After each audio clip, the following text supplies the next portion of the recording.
This is absolutely wild. We've got massive breaking news out of Vegas. The Las Vegas Raiders just released Christian Wilkins. He is gone just after one season. And I gotta be real with you, I did not see this coming. This is massive, shocking. Honestly, I'm still trying to wrap my head around it. And look, we've known about the foot thing. We've heard the chatter. But to actually see the Raiders move on like this after all that investment, it's wild. What's up, Raiders fans? Welcome to the NFL Playbook Raiders. If you're new here, don't forget to hit that subscribe button. This channel is all about breaking down everything you need to know about the Raiders. Now, Ian Rapoport dropped the bomb. He's reporting that the Raiders are releasing standout defensive tackle Christian Wilkins, the guy they just handed a 5-year, $110 million contract to last offseason. He was the crown jewel of free agency, the guy they were counting on to finally fix the interior of that defensive line. And here we are, 1 year in, and he's out the door. But it gets even messier than that. Out of that $110 million deal, $57.5 million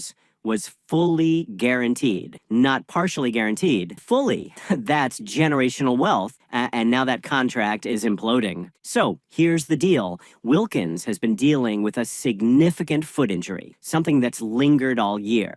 And apparently that injury led to serious tension between him and the team. According to Rapoport, the team wanted him to get another surgery, but Wilkins wasn't having it. He got multiple opinions. He stuck to his gut. He said no.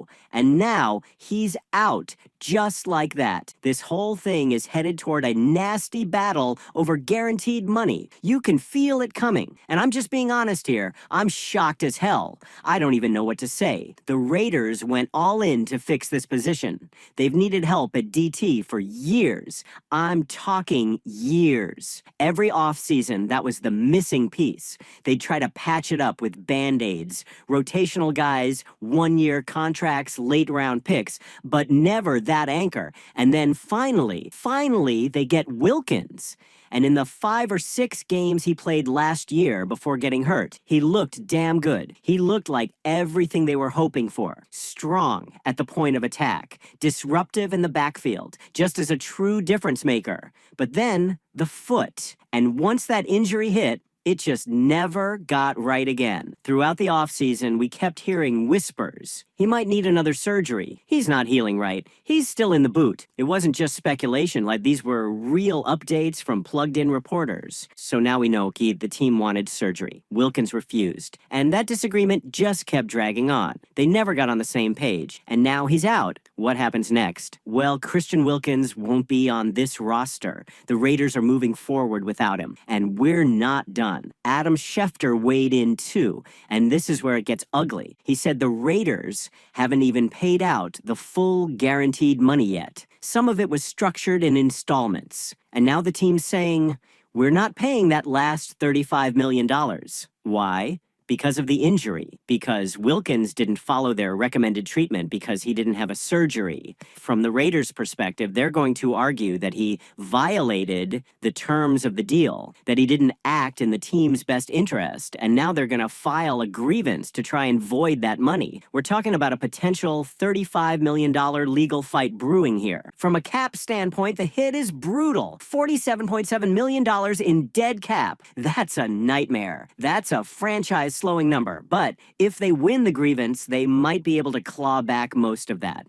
Maybe $35 million of it. That would make a massive difference. Still, what a mess. What an absolute disaster of a signing. I mean, you go from the biggest defensive signing of free agency to one of the worst outcomes imaginable. And it sucks because Christian Wilkins isn't a bad dude. He's not one of those problem players like we've seen in the past. You know, Damon Arnett type guys. This guy loves football. He's always been known as a hard worker. The first one in the building. Smart, tough professional, but he believed he didn't need the surgery. He thought he could rehab and return on his terms. The Raiders didn't agree. And when you've got $100+ million on the line and the player and team aren't on the same page about something this important, man, it's just a matter of time. This was inevitable. And it's heartbreaking because this Raiders defense, it was shaping up to be something serious. You've got Max Crosby, an absolute freak off the edge. Malcolm Kuntze was coming into his own. Jamal Adams, Jermaine Pratt. These are real dudes. Top 10 talents. Add Christian Wilkins to that mix. That group had the potential to dominate. Now that unit's taking a hit, a big one. And let's be real, the Raiders have never had a consistently dominant interior lineman. They've needed a guy like Wilkins for years. Look, in the games he played, Wilkins was everything you wanted. Elite against the run, disruptive on passing downs, just nasty in the trenches. But once the injury happened and the back and forth started, it was just downhill from there. Honestly, I think something had to have happened recently that pushed this over the edge. Maybe he came into the facility, tried to go full speed, and it was clear he wasn't there. Maybe the team just said, you know what? We're done. We're not going to carry this cap burden for a guy who's not playing. And I get it, because $47 million in dead money, that hurts. That cripples your flexibility. And to make it worse, they structured Wilkins' deal with void years. So now they'll still be paying dead money 4 years from now, literally $5 million in 2028 for a guy who barely played in 2024. So yeah, they had to make a move. Now they've got to figure it out without him. Okay, now a new debate has started about how the roster will look like after Wilkins' departure. Adam Butler is still there. He's solid, veteran presence, reliable. But who steps up next? Jonah Laulu's name has come up. Max Crosby mentioned him recently. He said he looks really good.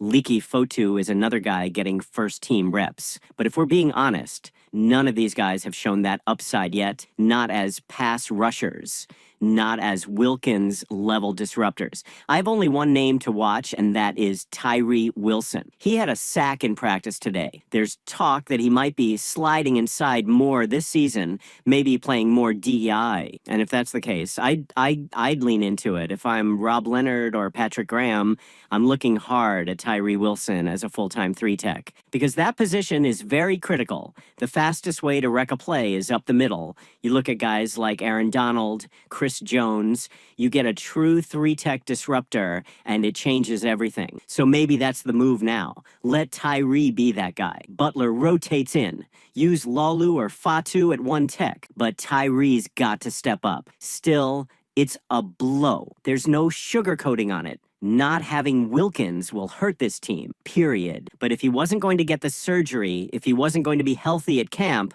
I get the decision. You free up some cap space. You clean the slate. You move on.